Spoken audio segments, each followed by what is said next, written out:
ऐसी स्ट्रेटेजीज को भी लाखों रुपए में बेचा जाता है मार्केट में, जो फ्री में यहाँ पे सिखाई जा रही है। ये रेजिस्टेंस टूटी, यहाँ से आप बाय कर सकते हो, बी का सिग्नल आ गया।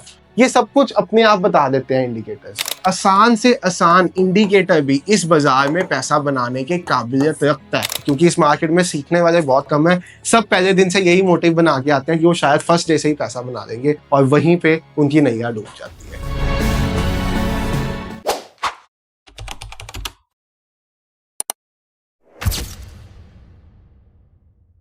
हेलो एवरीवन, ट्रेड विद संचित की एक नई वीडियो में आप सब भाइयों और बहनों का बहुत बहुत स्वागत है। आज की वीडियो जो रहने वाली है ना, ये रहने वाली है ट्रेडिंग में जो बिगिनर्स आते हैं उनके लिए।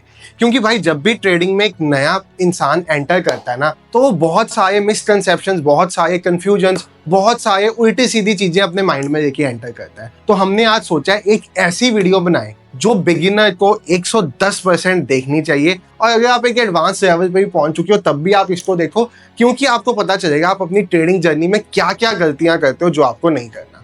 इसमें हम स्ट्रेटजीज डिस्कस करेंगे, बिगिनर्स को क्या यूज करना चाहिए, indicator versus price action versus SMC versus ICT, क्या यूज करना चाहिए बिगिनर को, और बिगिनर कितनी कैपिटल से स्टार्ट करके कैसे पैसा बनाएगा, ये सब चीजों के बारे में बात करेंगे। ठीक है, तो सबसे पहले बात स्टार्ट करते हैं ट्रेडिंग। ट्रेडिंग होता क्या है भाई? Trading, stock market trading. अब ये वर्ड क्या सजेस्ट करता है? ट्रेडिंग जनरल में क्या होता है? बेसिकली किसी भी गुड को बाय सेल करना for the purpose of earning some profits, इसी को आप ट्रेडिंग कहते हो। तो जब स्टॉक मार्केट ट्रेडिंग की बात करते हैं तो इसका मतलब है किसी भी अंडरलाइंग एसेट को या डेरिवेटिव को बाय या सेल करना for the purpose of earning some profits from it. जैसे सपोज मैं ट्रेडिंग स्टार्ट करता हूँ, मैक्सिमम ट्रेडर्स जो मैंने देखे हैं ट्रेडिंग स्टार्ट करते हैं वो सीधा स्टार्ट करते हैं ऑप्शन बाइंग से। तो सपोज आप एक कॉल ऑप्शन बाय कर रहे हो for the price of 100 rupees and से इसको 150 रुपीज में सेल कर रहे हो, तो इसको हम ट्रेडिंग का नाम देंगे। या इनफैक्ट इसको 100 पे बाय करके 50 में लॉस में बेच रहे हो, तब भी हम इसको ट्रेडिंग का नाम देंगे। अब सबसे बड़ा कंसेप्शन जो बिगिनर्स के माइंड में रहता है ना ट्रेडिंग को लेके, आज तक हम ये चीज देखते हैं हमारे अराउंड लोगों में कि भाई साहब जब भी किसी को जिंदगी में 3 तरह के इश्यूज होते हैं। सबसे पहला मेंटल इशू, सबसे दूसरा फिजिकल इशू, और सबसे तीसरा फाइनेंशियल इशू। यानी कि उसकी जॉब चले जाती है, जॉब से सफिशिएंट पैसे नहीं बना पाया, सिर पे कोई बड़ा लोन आ गया, तो उसको लगता है वो ट्रेडिंग करके इन पैसों को रिकवर कर देगा। और ये एक ऐसी दलदल है जिसमें वो धंसता ही जाता है। आपने अगर डाटा देखा होगा तो सेबी का डाटा कहता है 93% ट्रेडर्स आर इन लॉस। अब आप कहोगे आप ये कह के मुझे डीमोटिवेट कर रहे हो? नहीं, मैं आपको ये बता के मोटिवेट कर रहा हूँ। भाई साहब 99% लोग जो IAS IPS बनना चाहते हैं वो कभी बन ही नहीं पाते, सिर्फ 1% लोग बन पाते हैं। तो यहाँ पे तो सक्सेस रेट फिर बहुत ज्यादा है, यहाँ पे 7% लोग सक्सेसफुल हैं ट्रेडिंग में। अब वो क्यों सक्सेसफुल है, वो किस मंत्रा के साथ ट्रेड करते हैं, उसके बारे में वीडियो में बात करेंगे। बट अभी आप ये समझो, I am not demotivating you, मैं आपको मोटिवेट कर रहा हूँ कि आप तो 93% वाली कैटेगरी चूज कर रहे हो, नहीं तो भाई साहब दूसरी जगहों पे तो 99% और 1% वाला रेशो भी है। तो आप एक बहुत अच्छे प्रोफेशन को चूज करने आए हो। बट ट्रेडिंग आपको जब भी स्टार्ट करनी है, आपको पढ़ के, सीख के, समझ के स्टार्ट करनी है। मैं क्या देखता हूँ आज के टाइम में भी जो लोग ऑप्शंस में ट्रेड करते हैं उनको इतना ही नहीं पता होता कि what is a call option and what is a put option. इसका बेसिक ही नहीं पता। जस्ट इतना पता है कि भाई साहब मार्केट ऊपर जाएगी तो मुझे कॉल ऑप्शन बाय करना है, मार्केट नीचे आएगी तो मुझे पुट ऑप्शन बाय करना है। अब आप कहोगे हमें इससे ज्यादा समझ के करना भी क्या है? भाई साहब अगर एक बिल्डिंग बनने जा रही है, ठीक है, और आपको बिल्डिंग की फाउंडेशन बना के करना भी क्या है, हम सीधा ऊपर ऊपर बिल्डिंग खड़ी कर देते हैं, नीचे कुछ डालने की नीड ही नहीं है, तो बिल्डिंग कभी टिक पाएगी? यही चीज होती है जब आप ऑप्शन ट्रेड करने आए हो बिना बेसिक समझे। कॉल ऑप्शन क्या होता है, पुट ऑप्शन क्या होता है। और हैरानी की बात क्या है, मैंने ऑब्जर्व किया है, आप 20,000, 25,000, 50,000 का कोर्स बाय करते हो, कोई ये बेसिक सिखाता ही नहीं है। उसमें क्या सिखाया जाता है? एक स्ट्रेटजी, उसके साथ ट्रेड करो। भाई साहब स्ट्रेटजी तो हमारे चैनल पे शायद 200, शायद 500 से ऊपर पड़ी। तो स्ट्रेटजीज के लिए पैसा देने की नीड नहीं होती, नीड होती है बेसिक सीखने के लिए। कॉल ऑप्शन क्या होता है, पुट ऑप्शन क्या होता है। फिर दूसरा बहुत बड़ा मिसकंसेप्शन ट्रेडर्स के माइंड में रहता है, उनको लगता है कि जब तक मैं बहुत कॉम्प्लिकेटेड चीज नहीं सीखूंगा, जैसे कि एसएमसी नहीं सीख लूंगा, मैं आईसीटी नहीं सीख लूंगा, यहाँ कोई बहुत कॉम्प्लिकेटेड इंडिकेटर चलाना नहीं सीख लूंगा, तब तक तो मैं इस मार्केट में पैसा बना ही नहीं पाता। ऐसा बिल्कुल नहीं भाई। एक आसान से आसान इंडिकेटर भी इस बाजार में पैसा बनाने के काबिलियत रखता है। मैं आपको इजीएस्ट इंडिकेटर्स दूंगा जिसके साथ आप इस मार्केट में पैसा बना सकते हो, प्रोवाइडेड आपको कुछ रूल्स फॉलो करने पड़ेंगे। रूल्स फॉलो के साथ ही एसएमसी में पैसा जो बनता है वो भी रूल्स के साथ ही बनता है, आईसीटी में पैसा जो बनता है वो भी रूल्स के साथ ही बनता है। ये दोनों कंसेप्ट तो इतने ज्यादा कॉम्प्लिकेटेड है, अगर आपको पता हो जिस पर्सन ने आईसीटी इन्वेंट किया है वो खुद भी आज तक प्रॉफिटेबल नहीं है और वो खुद ये बात बता चुके हैं।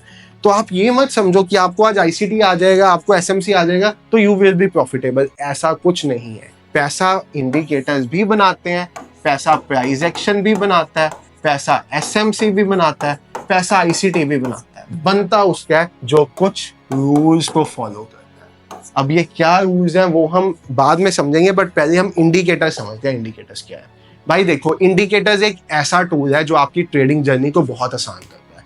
सपोज मैं एक इंडिकेटर लगा रहा हूँ, बेसिक इंडिकेटर, सबसे बेसिक इंडिकेटर ईएमए, ठीक है। मैं एक सबसे बेसिक ईएमए चूज करता हूँ, मूविंग एवरेज एक्सपोनेंशियल। ये बेसिकली क्या होता है? लास्ट कुछ कैंडल्स का मूविंग एवरेज होता है। मैं एक बेसिक ईएमए यूज कर रहा हूँ जिसपे मैंने जस्ट एंड जस्ट 9 ईएमए लगाया हुआ है, इसमें कुछ नहीं किया मैंने, और साथ में मैंने 15 मिनट्स का टाइम फ्रेम लगा दिया और कुछ नहीं किया। अब ये इंडिकेटर भी मुझे मार्केट की पिक्चर बड़ी साफ शब्दों में दिखाता है। ये मुझे बताता है कि जब कैंडल्स क्लोज कर रही है ईएमए से ऊपर तो मार्केट एक अप ट्रेंड में है, और जब कैंडल्स क्लोज कर रही है ईएमए से नीचे तो मार्केट एक डाउन ट्रेंड में है। मार्केट अप में चला गया, मार्केट डाउन में आ गया। ईएमए के ऊपर कैंडल्स चलेगी, मार्केट अप ट्रेंड में, ईएमए के नीचे आ गई, मार्केट डाउन। बहुत सिंपल। इसमें अगर आप और एक इंडिकेटर ऐड कर दो, सपोज मैं एक कॉम्बिनेशन और ऐड कर देता हूँ, एक ईएमए और इसमें ऐड कर देता हूँ, suppose I add 16 EMA to this. वो कितना था? 9 ईएमए, मैंने एक 16 ईएमए इसमें ऐड कर दिया। तो I have added 16 EMA. 16 EMA का अगर मैं कलर की बात करूं तो मैं इसका कलर ब्लैक कर देता हूं फॉर एग्जांपल। तो अब आप यहाँ पे देखो, और ज्यादा क्लियर पिक्चर आपको दिखने लग पड़ी। अब आपको क्या दिख रहा है? ईएमए बेसिकली क्या होता है? जो बिगिनर्स अगर वीडियो देख रहे हैं तो भाई, जितना कैंडल के पास ईएमए होता है ना उतना छोटा ईएमए होता है। उसको स्मॉल ईएमए कह लो या फास्ट ईएमए कह लो, कुछ भी कह लो, ठीक है। जितना कैंडल के पास होता है, और जितना कैंडल के दूर होता है वो बिग ईएमए होता है, या उसको आप स्लो ईएमए का नाम दे सकते हो, यानी कि जो कैंडल से दूर रहता है। तो ये चार्ट देख के आपको पता चल जाना चाहिए, अगर मैंने कलर्स ना भी किए हो ना, ब्लू और ब्लैक में डिस्टिंग्विश ना भी किया हो, तब भी आपको चार्ट देख के अंडरस्टूड होना चाहिए कि ये जो कैंडल्स के पास है दिस इज अ 9 ईएमए, और जो कैंडल्स के दूर है दिस इज अ 16 ईएमए, ठीक है। इतनी चीज आपको विजिबल होनी चाहिए। अब इसके साथ आप देखोगे कितना आसान हो जाता है ट्रेड करना भाई। जब ये बताता है कि यहाँ से किसी ब्लू लाइन में, मतलब जो छोटा ही है, मैं उसने ब्लैक लाइन को नीचे से ऊपर काटा है तो मार्केट बुलिश, जब ब्लू ने ब्लैक को ऊपर से नीचे काटा है तो मार्केट बेरिश। बट बहुत से ट्रेडर्स इसके साथ भी पैसा नहीं कमा पाते। वो क्यों? वो भी अभी डिस्कस करेंगे। साइडवेज मार्केट, ओवर ट्रेडिंग, दिन के 10-10 ट्रेड्स दे देना, ऐसी साइडवेज मार्केट में ऐसी तैसी करा जाना। फिर साइडवेज मार्केट से बचने का भी उपाय होता है, 2 उपाय। या तो आप वॉल्यूम टूल लगा लो, ठीक है। वॉल्यूम टूल बेसिकली क्या होता है? ये आपको बताता है मार्केट में किस टाइम ज्यादा वॉल्यूम्स आए हैं। अब वॉल्यूम टूल में मैंने क्या किया हुआ है? मैंने मूविंग एवरेज को ऑन किया हुआ है। ये क्या है? ये बताता है कि ये एक मूविंग एवरेज है वॉल्यूम्स की। जब भी वॉल्यूम इस लाइन से ऊपर जाएगा तब बड़ा मोमेंटम आएगा, जब भी वॉल्यूम्स इस लाइन से नीचे जाएंगे तब मार्केट में मोमेंटम एक्सपेक्टेड नहीं। अब आप देखो, बड़ा आसानी से दिख रहा है कि जब भी वॉल्यूम्स, ये देखो, ब्लू लाइन से ऊपर जा रहे हैं, क्रॉस ओवर, ब्लैक लाइन से ऊपर जा रहे हैं, क्रॉस ओवर हो रहा है, मार्केट ऊपर जा रही है, नीचे आ रही, क्रॉस ओवर हो रहा है। तो भाई साहब, ऐसी स्ट्रेटेजीज को भी लाखों रुपए में बेचा जाता है मार्केट में, जो फ्री में यहाँ पे सिखाई जा रही है। वॉल्यूम्स नीचे है, मार्केट साइडवेज है। जब मार्केट में बड़ी कैंडल्स बनी तो वॉल्यूम्स भी बढ़ गए।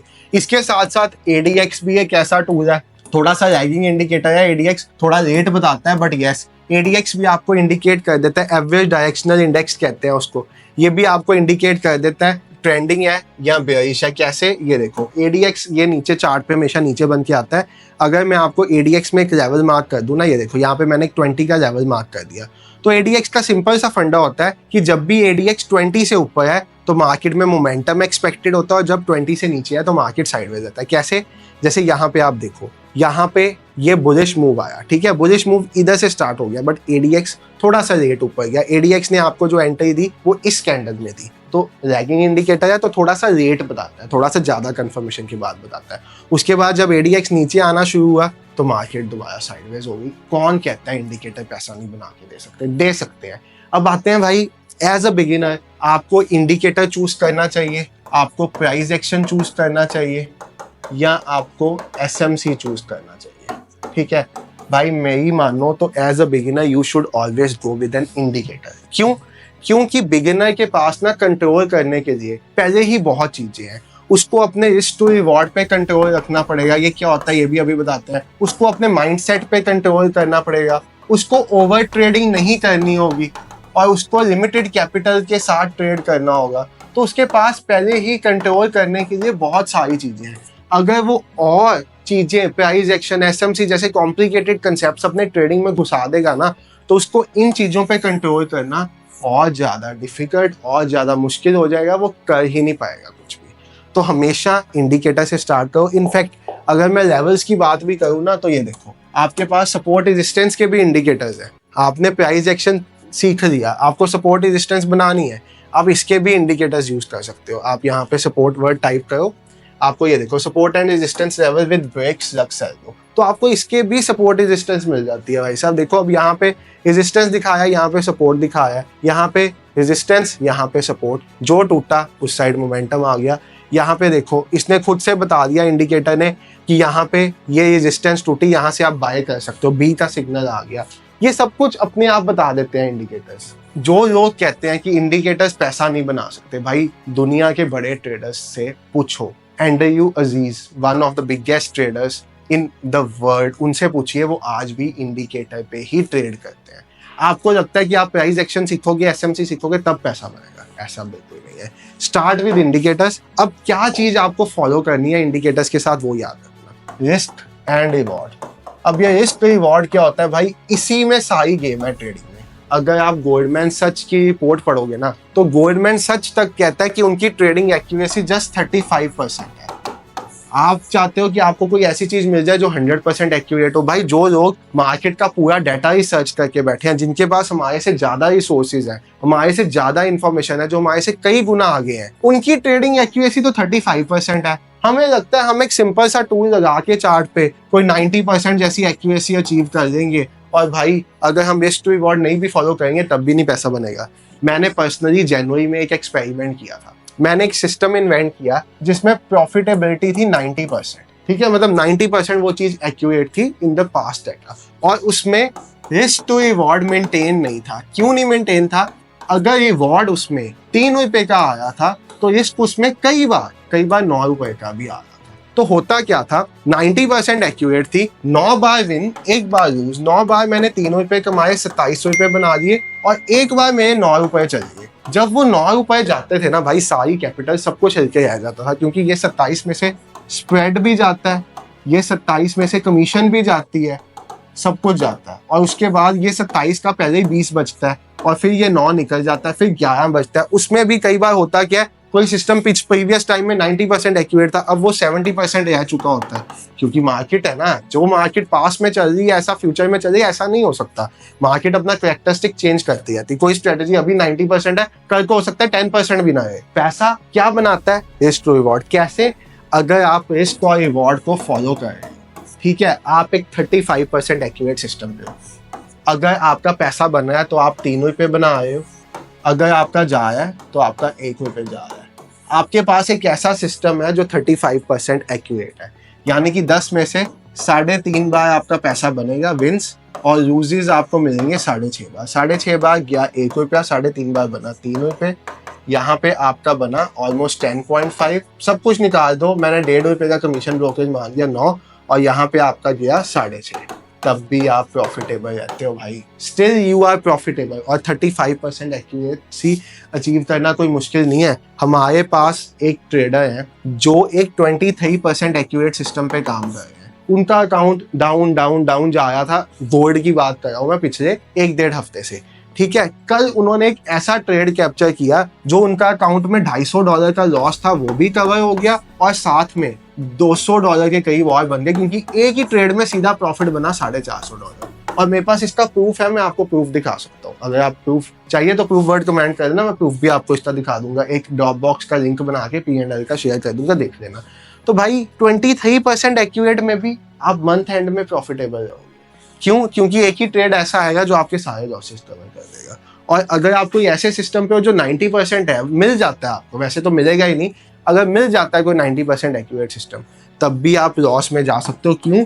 क्योंकि भाई साहब फ्यूचर में वो 90% रहेगा या नहीं ये किसी को नहीं पता। और दूसरी चीज, रिस्क टू रिवॉर्ड मेंटेन नहीं करोगे तो ट्रेडिंग में कभी प्रॉफिटेबल नहीं होगे। समरी क्या है? As a beginner you should always follow 5 steps. वो 5 स्टेप्स क्या है?